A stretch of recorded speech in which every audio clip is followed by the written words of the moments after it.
thank you once again for joining us on another episode of African Women Empowerment Network. My name is Catherine Jenga, all the way from United Kingdom, London, United Kingdom. Today we are honored to have with us Wambui Ngunya, the founder of Kenya Ladies Taekwondo Association. Let us know where you're joining us. Wambui is also a keen conservationist and founded the Cruise for Columbus motorcycle ride fundraiser. Wambui is also a mountaineer and has climbed Mount Kilimanjaro and Mount Kenya several times. I hope you'll be inspired. This lady really inspires me quite a lot, the things she's achieved so far. Thank you, Wambui. Welcome. Thank you so much, Catherine. I feel I am really honored and privileged to have you, Wambui. To be honest, you're such an inspiration to me. Your determination and your drive, it really inspires us. It inspires me. So, Wambui, would you mind telling us, the audience, for those who do not know you, who is Wambui Ngunya? Thank you, Catherine. I will say Wambui Ngunya is a 53-year-old athlete. Okay. Who happens to make a living I happen to make a living as a lawyer. Why do I say this? Okay. Many people describe themselves as their career. All right. I describe myself by my passion. My Amen. passion is sports, yeah. Any kind of sport. So I would say that's how I describe myself. So you say you make a living as a lawyer, but your passion is sports. So you've been in the sport industry, Wambui, for a long time. Right. You're a keen martial artist, Wambui, and passionate about Yes, it. I have. Yes. Actually, I've been blessed to have taken part in many sports since the age of 16. Okay. So I'd say that's my passion. Yes. Yeah. Okay. So is this something that you've said you've been in sports since you were 16? Is this something that you always knew Taekwondo is for you? Is this a martial artist for you? Since a young age, if I may add, yeah. Okay. To be honest, I started martial arts rather late in life. All right. But what happened when I was 16? I just started. I've always been interested in squash and tennis. Okay. But I wasn't very good at them. So to begin my training, I used to walk around our neighborhood just to get a bit fit. And I realized that I felt better when I trained. So then I joined the squash club in our school. Later on, I joined the hockey club. Okay. Later on, I joined other things. So it was something that I've always liked, to be physically active, because whenever I do it, I do feel better. It's sort of my me space. Right. When I take care of myself. Yeah. Okay. As well as many of the sports I was involved in are team sports. So you get to interact with other people. Yeah. So to be in short, I've been involved in swimming, canoeing, diving, cycling, the squash and tennis. Yeah. Wow. Yeah. Then later on, that's when I joined Taekwondo, which was in the gap year between high school and university in Kenya. We have 1 year. And the city of Nairobi is when I started Taekwondo, as an accident, by the way, only because that the Taekwondo gym was very close to our halls of residence. Okay. And then I happened to love Taekwondo because I used to train every day. It was after lectures, so I could attend the lectures, and that's where it began. So let's say I started martial arts in 1986 and that's martial arts, karate for 2 years, 86 to 88, and then 88 onwards, Taekwondo. Wow, Wambui, that's quite. You're quite an athletic person, which is quite inspiring, you know. And the fact that you started your Taekwondo sport, the Taekwondo sport, at a later age, that's quite inspiring. So I'm aware that you've competed in international sport Taekwondo championships, and I believe this must have required a lot of discipline for you to be able to get to the level of competitions. Tell us of your experience of competing in the championships, Wambui.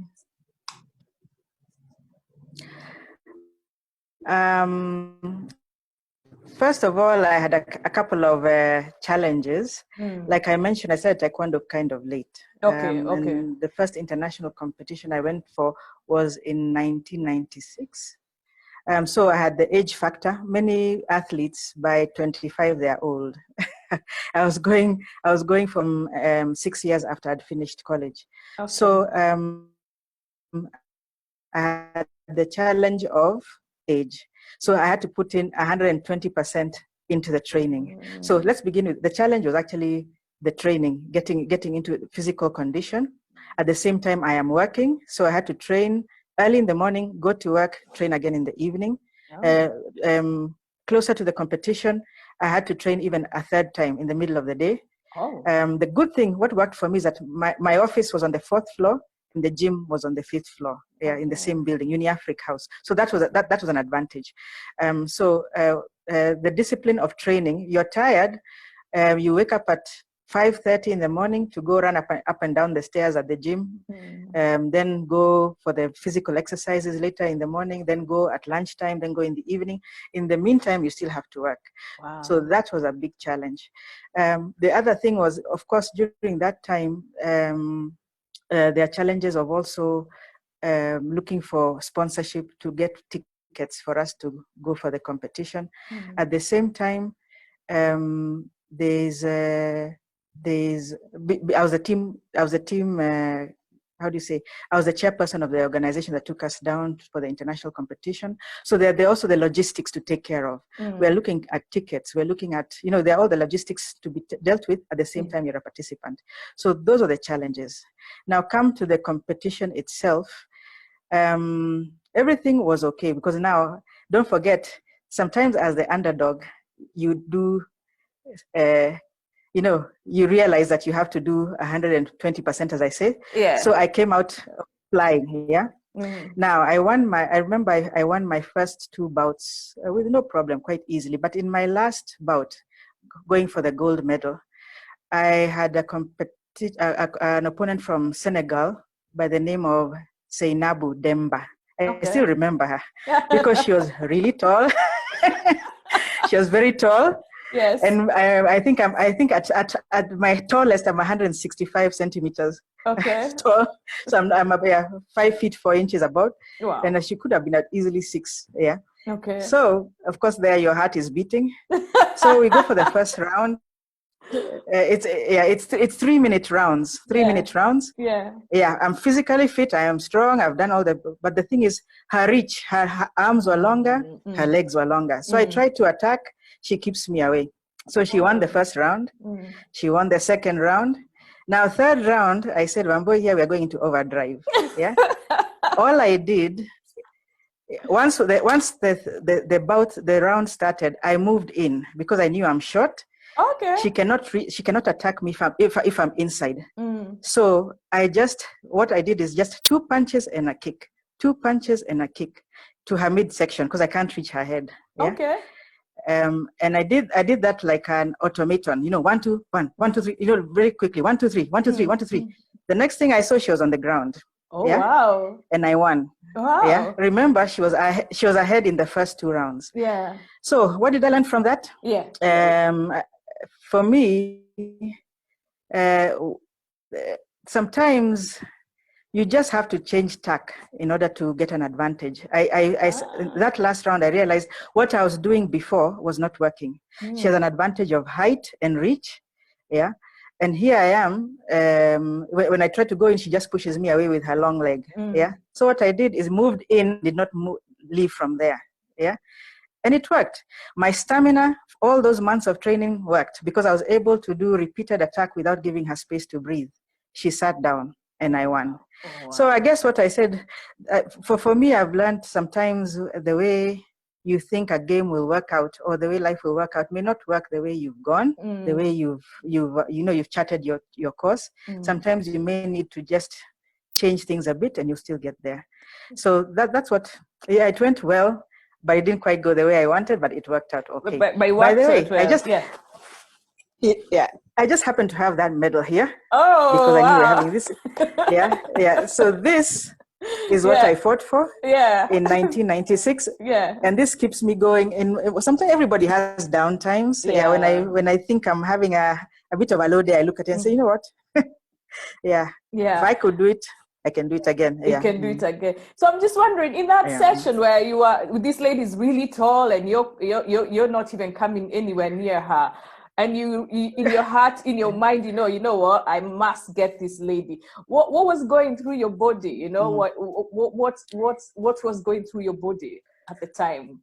Because I'm thinking, for me, I would be like, oh my God, I would be panicky or scared, you know? Okay. Yeah. Okay, for me, I call it overdrive. What I do, and this I do for many things, is I switch off all the noise. I think in our lives we have a lot of noise. Now in the case of a ring, there's a ring, you have an opponent. There are people booing you because you're from an opposing country. There are people saying, do this, do that. If you listen to them too much, you're listening, you're not paying attention. Yeah. There's people blowing the equivalent of vuvuzelas of those days, because it was South Africa, but they're making a lot of noise. So I think sometimes you do need to drown out the noise by just switching off, and go into overdrive for whatever you concentrate on the task at hand. And so now for me, when I switched off what was going on, I realized my tack was not working. Every fighter has a how do you say, they call them a seconder, somebody who sits behind you on the seat and tells you, kick here, kick down, kick up, because they can see the fight better than you. When you're inside, you can't really see. So I listened to my seconder. My seconder told me, go in and don't come out. And that's what I did. I went in, stayed close to her, and used my short stature to my advantage. So everything works out. Everything has an advantage. So another lesson is maybe to use what we have, because you like you said, your short stature. And my short stature, and I knew. Remember, the other thing is confidence in your ability. I had trained. The only time that I had trained, I had prepared. The other thing that made me go was a tempered anger. I've trained for all these months and I'm coming to lose in the last round. You know what I'm saying? There's no way that's happening. I'm not saying you're angry and, throwing cups. Throwing cups and, throwing tantrums. No, but you have prepared. You're not coming here from the street. You have prepared. You've made sacrifices, whether it's job, whether it's, you name it. You made sacrifices. So now you just put all that thing and just go into overdrive in whatever you're doing. That's true. And I think the main thing is drown out the noise. The noise can be distracting. Even in life, there are many advisors who just give you. That's it, Catherine. Oh, wow. Thank you, Wambui. So I know you're also you're a founding member of the Kenya Ladies Taekwondo Association. What compelled you to found this association and to be a founder? And also, what was the vision when you founded it, when you were founding it? Okay, the reason was to prove that ladies can perform at international competition just as well as our male counterparts.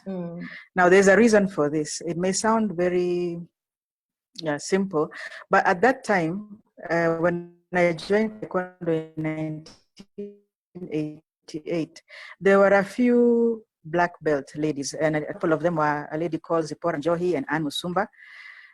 They had gone for competitions, but they had never gone as a full team. Okay. And whenever there was whenever there was a international competition, the National Association would say, okay, we have some money, but we don't have enough for a full team. And the people who will be left behind are the ladies.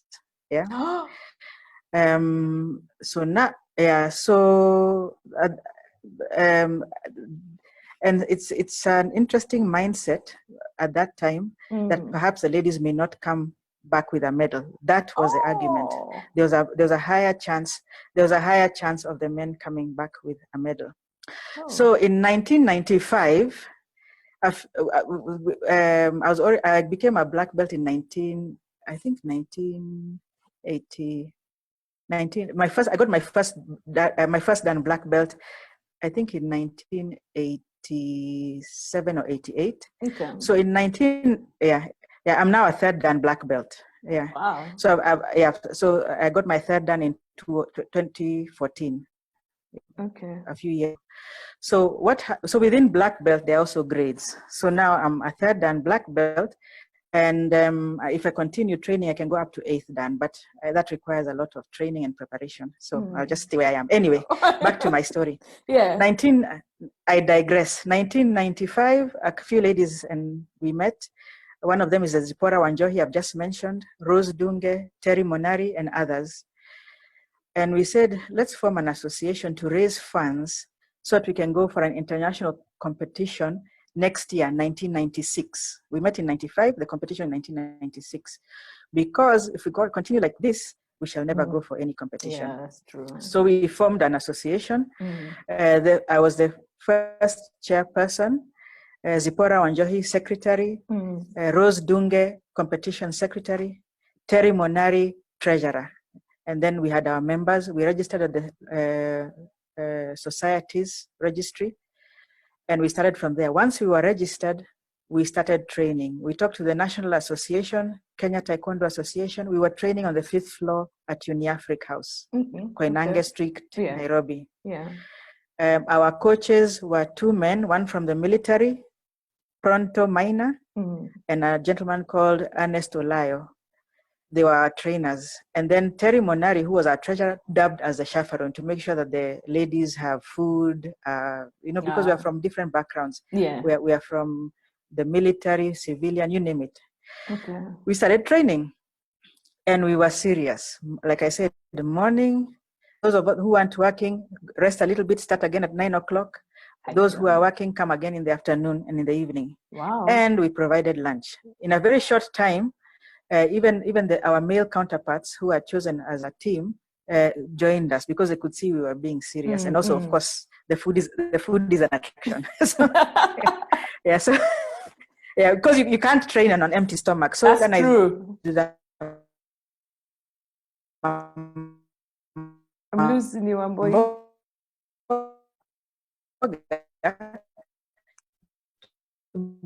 Oh Lord! They bring us, chapati, stew, food. Thing athletes need to eat in order to play. We wrote letters. Can you hear me now? I can hear you now. Yes, yeah. You can hear me? Yeah. Okay. Can I talk slowly now? Yeah. Okay. I can hear you. Yes. So we raised money by going to various companies, from banks to you name it, and we asked each company for only 7,000 shillings. Oh wow! Why 7? Because it's unlikely a company will give you a check for 5,000. They'll give you one for 10. Oh. And if you ask for too much, they won't give you anything. That's our thinking at that time. Yeah. Because if you go and ask somebody for 50,000 shillings, they'll probably try and say it's not in our budget for this year. Yeah? Okay. So, by the way, from that 7,000, 10,000, we actually raised tickets for 8 ladies plus to go to South Africa. Wow. Yeah? And we had the money in good time, in the sense that we didn't make it the last minute. Like 3 months before we had the money, we got the games kits from National Olympic Committee, and we were set to go. Wow. Now, just to give you an idea of what transpired thereafter, since we had our money, the National Association actually asked us to lend them some money so that they can get a full team to go. Yeah. So you can see. Yeah. So we told them we can't lend you money because we just have enough. Yeah. I remember we were even bought lunch. Lunch was even bought for us to convince us to give us. How ironic! But we said, look, we were very polite and said, look, we just have enough for the ladies, for the 2 trainers, and the chaperone, because you need the trainers on board to continue. You don't want people to go there and start gaining weight at the competition venue. So we went, and now the rest is history. Wow. We came back. All the ladies came back with medals, and the gold medals. I'll just mention the gold medals were a lady from the military, Janet Okal. Wow. and the rest were civilians: Judy Muihaki, Nancy Karanja, and Wambui Ngunya. Wow. Those are the those are the gold medals. Wow. But the other 4 ladies came 2 bronze and 2 silver. So the entire team came back with medals. So I know that opened the way for ladies, because even till today, in coming years, ladies, there's a lady who went for the Olympic trials and she did very well. Yeah, so we opened the opening was in 1996, I would say. Wow, Wambui, that's quite inspiring. Can you imagine if they had made that decision not to bring along the women, and the ladies said, oh well, that's just how our fate is, you know. But you ladies didn't allow that. You went ahead and made the way for yourselves, you know. Yes, we did. Oh, yes, wow. we did. But at the same time, we tried as much as possible not to be. Actually, why I told you that story is to show you it's a struggle, but also it's also a fine line of diplomacy as well as giving in. You see, remember, we are Kenya Ladies Taekwondo Association. Yeah. We have to be affiliated to the national body because we're going for an international competition. Right. Yeah. So we still had to go for lunch and be very polite. So we could have done a gesture and left, but we but it's politics everywhere. Politics. And so what I think maybe my final word is at the end of the day, it's a fine line. You have to prove a point, but at the same time, not to create enemies. With diplomacy. All these with diplomacy. Yes. Yeah. Oh wow. That's very inspiring. So, you've told us all about the hurdles you faced. Actually, that was the next question. And for you to be one of the first Taekwondo black belts, women holders in Kenya, you've told us there's grades. You're a 3rd dan black belt. So, how do you move from the first one to the 3rd? Okay. First of all, you can't get them, like, say, 1 year after the other. Like there's 2 years between the 1st and the 2nd, and then there's a number of years between the 2nd and the 3rd. Okay. And then between the 3rd and the 4th, there's always years, and you have to be training. It's not that you just sit in your house and then go and grade, because you're tested on particular things. On your they call them pumzi. These are the forms.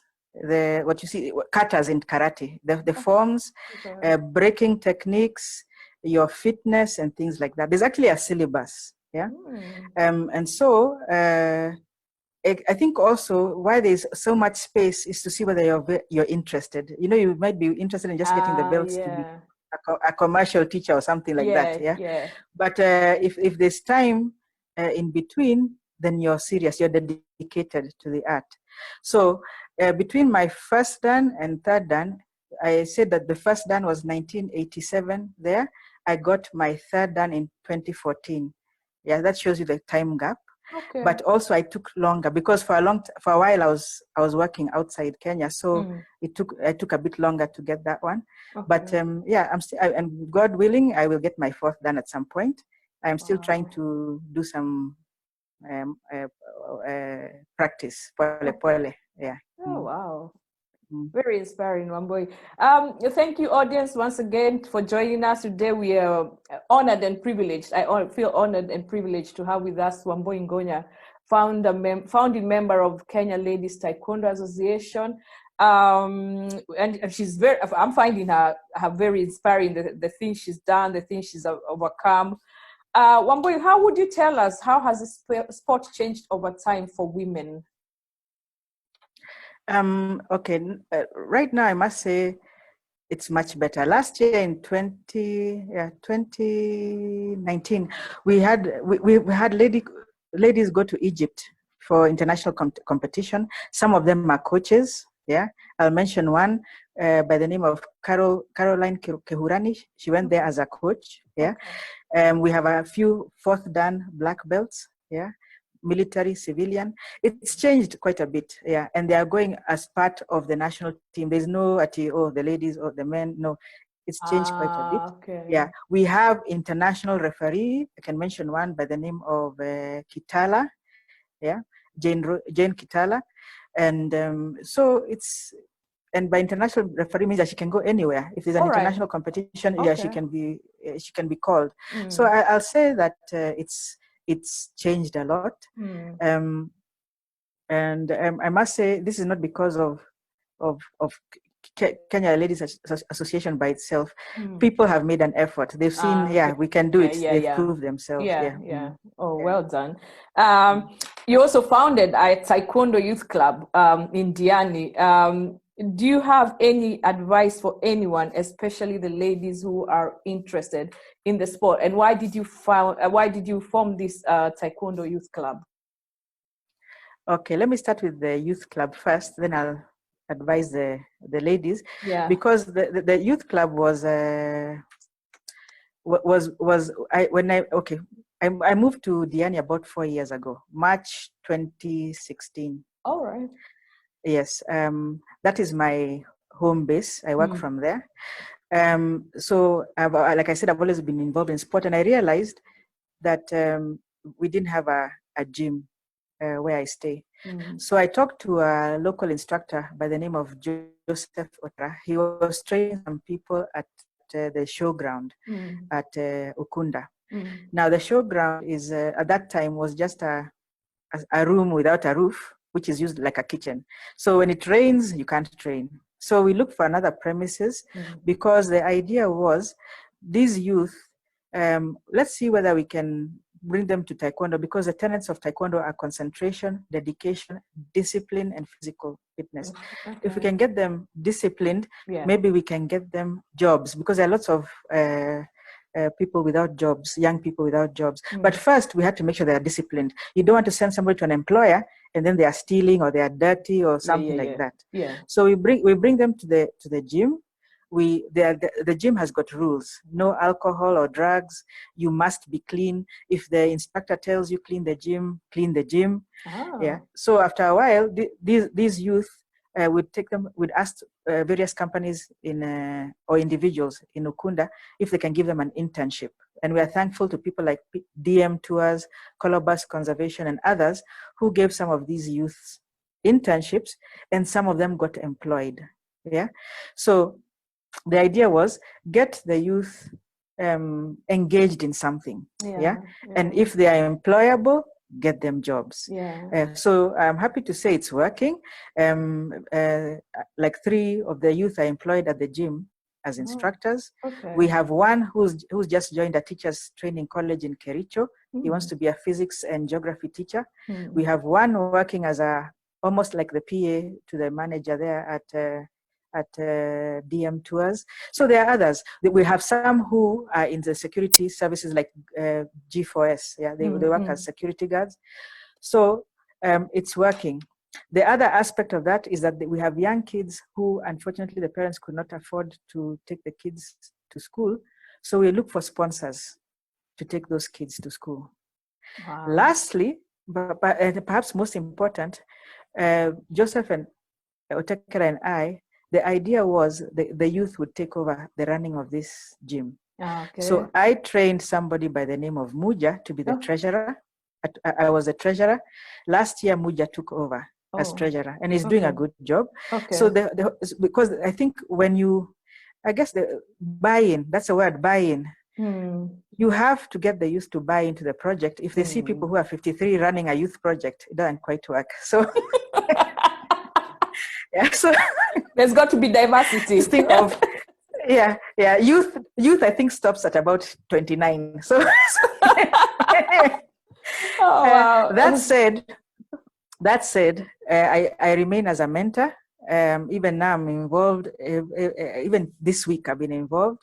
If you go to the taekwondo.diani, taekwondo.diani on Facebook, you'll see the stories even up till this week, people who we've mentored and helped. Wow. There are young kids who are now sadly with this coronavirus, they cannot come to the gym. That's their engagement during the school holidays. We engage them for 2 months. So now we talk to sponsors, and Chandarana Supermarket were very kind. They gave us food and soap, salt, sugar for these families. There are about 14 families. So what I'm saying is, it's more than just sport. It's a place to bring those youth together, and get them positively engaged. And where we can help, we help. Wow. Now you asked the second question. Yes, I did. About women and sport. For me, I would say this to all the ladies. If you can, it doesn't matter whether it's volleyball, tennis, walking, whatever, golf, taekwondo, please do engage yourself in a sport, because it has more than one benefit. Of course, your physical well-being and your mental well-being. Don't get engaged in sport necessarily for getting medals. I got involved at that stage in my life. I wanted to prove that one point, just for future. But now I engage in it, and even before I engage in it, because it makes me feel good. It makes me feel physically well. But besides that, sports is a fantastic socialization activity. Many of my friends, I meet them when I go for sports. Many people spend a lot of time on social media, or maybe I of course I like to have my Tasker, once in a while, but meet people in a place where where you can engage in positive activity, and then you can socialize. Don't just stay in your house on mobile or social media. Sports gets you involved in travel. I got to see parts of the world, not just Africa, outside Africa, because of sport. Sport creates balance in your life. For me, sports is also meditation. Like I said, I zone out. If I'm in a particular engaged in something, I zone out from everything else. I don't have to worry about, I didn't pay this bill. I didn't do this. For that 30 minutes, you zone out. It is also for me when I walk. The last time I walked was yesterday. It's my meditation. Meditation could be prayer. It could be anything. You touch base with yourself. I think many of us, especially during this time of hardship, COVID-19 and all, we lose touch with ourselves. You need to come back to you, to see where you are as a human being, and it's and not let all the noise of life destroy you. So what do I advise ladies? Get engaged at any level. Personally, as Wambui, my first job I got because I met my boss at the Taekwondo gym. As a legal officer. Actually outside the country for almost 12 years. I got it through sport. So because it's, I don't go to the gym to say, hi, give me a job. But in the as you're talking, somebody says, you do this. I need this service. And you say, but I do that. In Diani, because of sport, I got involved in fundraising, which I shall mention more about later. But I'm saying it's a fantastic networking opportunity without too much effort. Wow. That's really good. Right, Wambui, you once quoted that you can set timelines, goals, agendas in your life. However, in order to succeed, you need to be flexible, which is something that we've had to do with this interview. How many times have we tried, And every time, I must say, I'm really thankful to you because you didn't give up. You didn't say, this ain't happening. We've had to try and try and try. So anyway, can you please elaborate this for us, Father, for the audience, what you mean by that? Actually, you just took the words out of my mouth. Exactly what has happened. I think we started trying to have this meeting on 18th of April. Yes. Then again, yesterday, it didn't work, but today it has worked. Yes. But I think that is just part of life, in the sense that sometimes things don't go the way that you think that they would, but you just change change tack and you move on. Like now, for instance, this COVID-19 has had to make people think differently about how they work, how they live, how they interact. But that does not mean that you stop living. Yeah, you just find different ways of doing things. Yeah. The other thing is, when I said that statement, I was giving a story about how 1 year ago, actually May last year, exactly 1 year ago, I went with a colleague up to Mount Kenya, and our guide told us how by this time we'll be at a particular campsite, by this time we'll be at the peak, by this time we'll be coming back down. Yeah. Now remember, just like in life, you can make an agenda.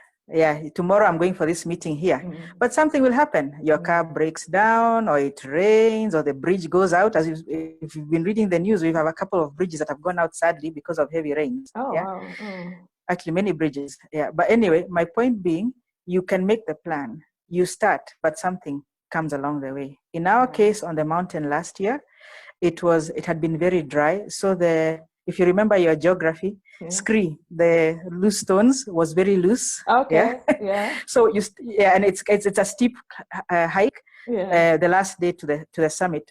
So you take 2 steps up and you slide back 1, which is quite exhausting when you're at altitude, because also the oxygen is less, so you're using more effort.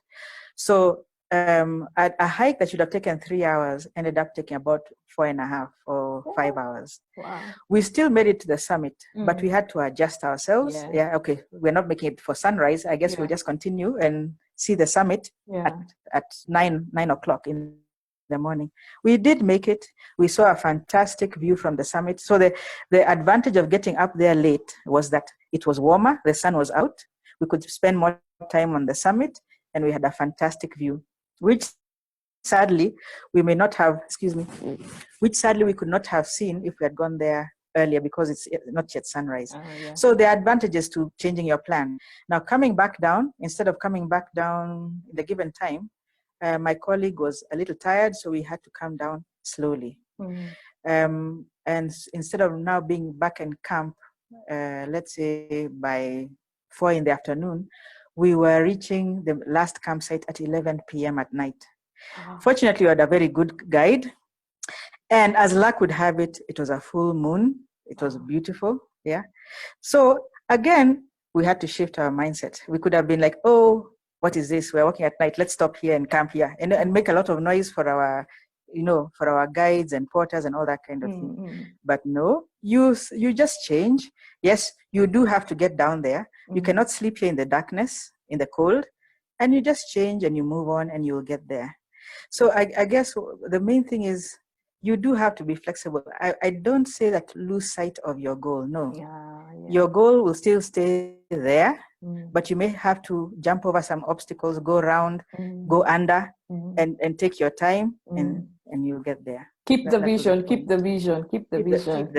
Yeah. Right. Now you're talking about mountains. I must tell you, Wambui, I am an admirer of yours, because when we were talking, you told me that you've climbed Mount Kilimanjaro 30 times and you've been on Mount Kenya more than once. I must say, I think it takes courage, because when we were talking when we were trying to get online at one point, I told you I climbed Mount Longonot, and it was so difficult for me. I'm just wondering where you get, or what inspired you to be a mountaineer climber all these times, go once, twice, more than once, Oh, okay. Let me correct this. Just a small. Let me flip it over. Yeah. I've done Mount Kenya over 30 times. Okay. And I've done Mount Kilimanjaro 5 times. Okay. So it's the other way around. How it started is, I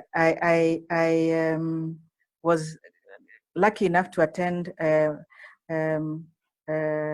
Outward Bound Mountain School in Loitoktok as a student. It was part of, there was an offer at my high school at Form 5 level. Yeah.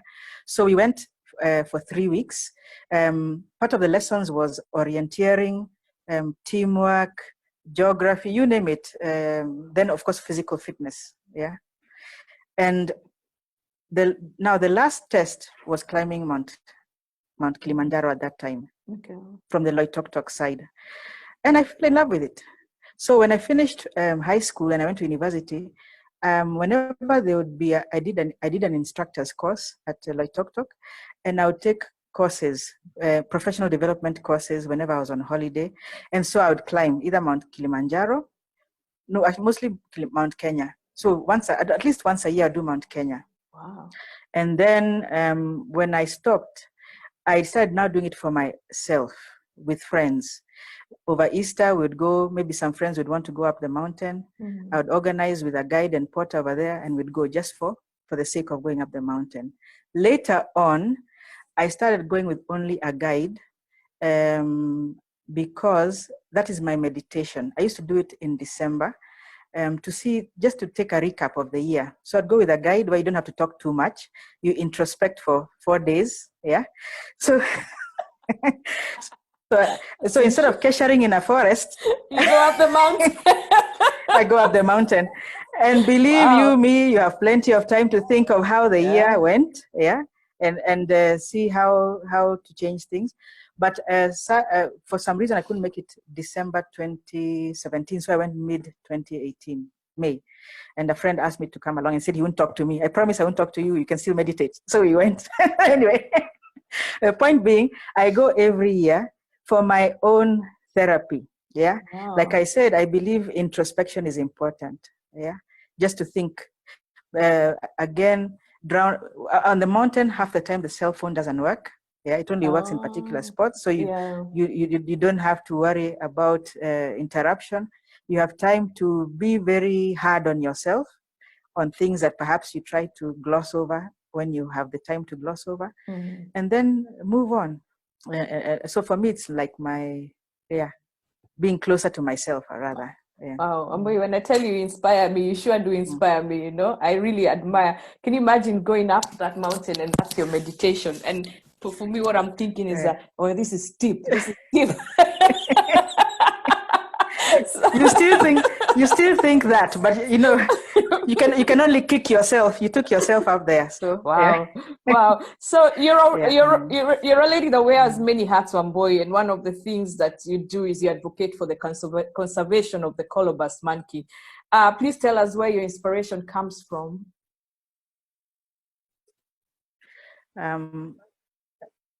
Okay. Conservation has been a passion for a long time. As I mentioned, I've climbed Mount Kenya many times, and I've been really keen to even be involved in the conservation on Mount Kenya, well before I started helping colobus conservation, because I believe that we as human beings need to reduce our impact on our environment. Otherwise, your children's children may not have a planet to be worth calling home. Yeah. They might be living in greenhouses for human beings, for all you know, if we don't take care of our planet. Hopefully not. So now, come to colobus conservation. When I moved to Diani in March of 2016, I realized, I discovered that there's a small conservatory there that addresses the plight of all primates, not just colobus. So it was created in 1987, and I went to see them, and I saw the work that they do, and I liked it because what they do, they engage the local community and inform them that the colobus monkey is special in this sense. It does not scavenge. It does not eat bananas and things from dustbins. It eats only indigenous trees, bougainvilleas, and now trees indigenous to the coast. Okay. Now, when people cut down these trees, it affects their livelihoods, and they're a good indicator to us as human beings. If they're affected, then even we are affected. It means that our tree cover is also. So their population is quite small. Their forests are in pockets because of development. So people are advised, plant indigenous trees. Just plant trees because it's good for them. It's good for our environment. Secondly, just be mindful about other creatures that live on this planet. Remember, Diani Ukunda was a forest 20 years ago. Well, let's say at about in the 70s, you'd even find elephants Some people have told me you'd find elephants and leopards in Diani, Ukunda area. Now, because of development, of course, all those have disappeared. So for me, I got involved because I realized that they are taking trouble to engage the local community, and every Wednesday during school season, school term, they bring school children to the facility to educate them about what they're doing to protect the primates and the animals in general, how the school children can get involved by planting trees. They can volunteer there, and also take this message back to their villages and to their homes. So now, the other thing that they do is that they have a tree planting day where they engage the local tree sellers, and again advise them, don't please engage people by planting not palms, but the local trees. Yeah, and actually just every Saturday, including yesterday, for this month, people can go and buy trees to support the organization and also the environment.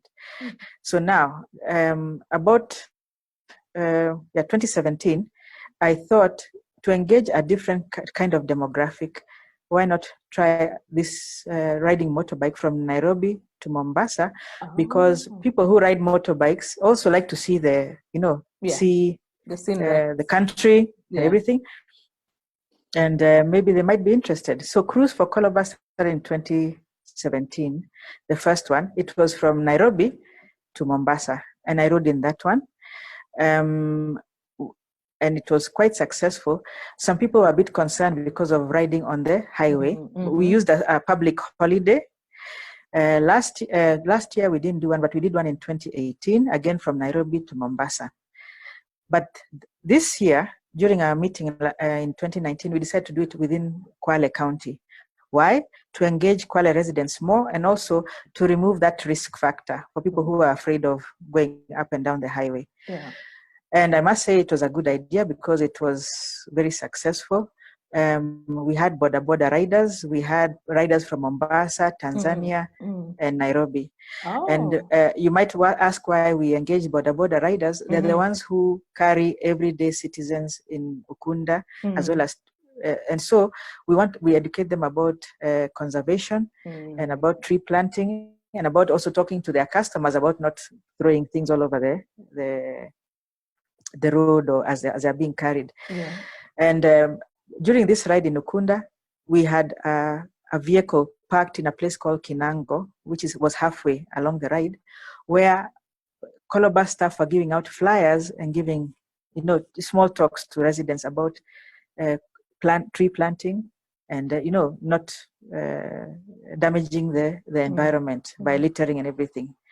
So I think it had an impact in the sense that we were there we used back roads, where, you can, not the usual, normal routes. Yeah. Yes, and we engaged the local community. And I think, again, the main thing about conservation is buy-in. If people see conservation as something that belongs to National Geographics out there, then they're not interested. But if they can be told that, hello, what you do, that bottle you throw outside affects, that tree you cut outside affects, then I think it will make a difference to our environment. That's really good. So you're raising awareness locally as well, not just National Geographic. Yeah. It's not just about out there. It also affects us. It's here. Yeah. It's at your doorstep. And the effects are right there now to be seen. Yeah. Okay. And Wambui, for those who don't know what boda riders are, can you maybe tell us a little bit more about boda riders? My apologies. Okay. In Kenya, we have motorcycle taxis, which locally are called bodas.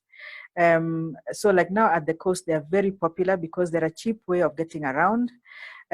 We engaged the Boda Association in Kwale, so we engaged licensed drivers. We also those boda riders, motorcycle taxis, we also call them to Calabar's conservation, and before they come on our engagements, they are educated about conservation. So like now, the people who rode with us had been to Colobus, know what work Colobus does on conservation. We've made sure that as part of their sponsorship, we got them a yellow jacket, reflector jacket, made sure that they had driving, insurance and all that kind of thing, safe driving. And also to encourage them, we told them, look, since you people have got licenses, if we need maybe a delivery, maybe there's something, maybe food for the animals or something, we'll engage you. So it's a win-win situation, not only for the public, in that they have safe riders, but even for that driver, he knows that he's now on a list. Yeah, if a job is needed, at least we know he rides safely and stuff like that. So maybe if I may just add one thing, not to blow my trumpet, but Colobus trumpet, we got feedback from the Motorcycle Riders Association. They were very happy. They had never engaged in something like that, and they were happy because no finance was given to them, none. There's no inducement like that. But they said they didn't realize that, first of all, something like Colobus existed. It's right there on the main road, but something can be in your neighborhood, but you don't pay attention to it. But they now even report when something happens on the road. They report. Oh wow! So I think it was a good engagement. Yeah, so you proper made an impact on that. Wow, Wambui. So, like I told you before, you inspire me quite a lot. You're a very inspirational lady, and you've achieved quite a lot so far. Where would you say your drive and inspiration to do all these things that you've done comes from? I would say it comes from my parents, Jane Ngunya and Erastus Ngunya. Both of them are very hardworking people, and also they were, like, my father was a footballer in his earlier days, and my mom has always been involved in some kind of sport. Wow. So I think the inspiration came from them, and they never at one point said, "Oh, this why are you doing this?" So I would say it came from there. And then also my extended family is quite large, and many of them, I'd say almost all of them, are engaged in some kind of sport. So I've never felt like I'm doing something against the norm. So I would say that's where the inspiration came from. Okay. Well, Wambui, it's been great talking to you. I hope many people will be inspired. You're an inspiration to me. All the things that you've done, you've made marks that cannot be erased. You've changed your world around where you are. So finally, how can our audience, anybody who'd like to get in touch with you, how would they get in touch with you? Let me give you a telephone number. I'm on WhatsApp. Okay. Because of the international audience. Yes. +254. +254. 770. 770. 365. 365. 342. 342. Yes. Or you can email. At Ngunya. That's W, then Ngunya. At hotmail.com. Yes. And or you can send a message on Facebook. Yes. So what's your Facebook handle then? What's your Facebook? Wam Ngunya. If you just search Wam, WAM Ngunya, my last name. Okay. I'll put this after I've aired this. I'll put it on top. Thank you so much, Wambui. You've been such a good, lovely guest. Thank you, our audience, for joining us. We always, when we've been doing these episodes during this COVID-19, we've been saying that we are praying for, we don't negate that what's going on in the world. We are praying for the doctors, for the nurses, the frontline staff, the nations, and even the people who are not feeling well. And even for those who have lost their family members, our condolences.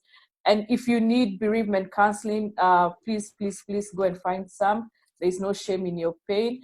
Thank you for joining us on another episode of African Women Empowerment Network, where we believe that if we empower one woman, we empower a generation, we empower another woman, we empower a nation. Thank you so much.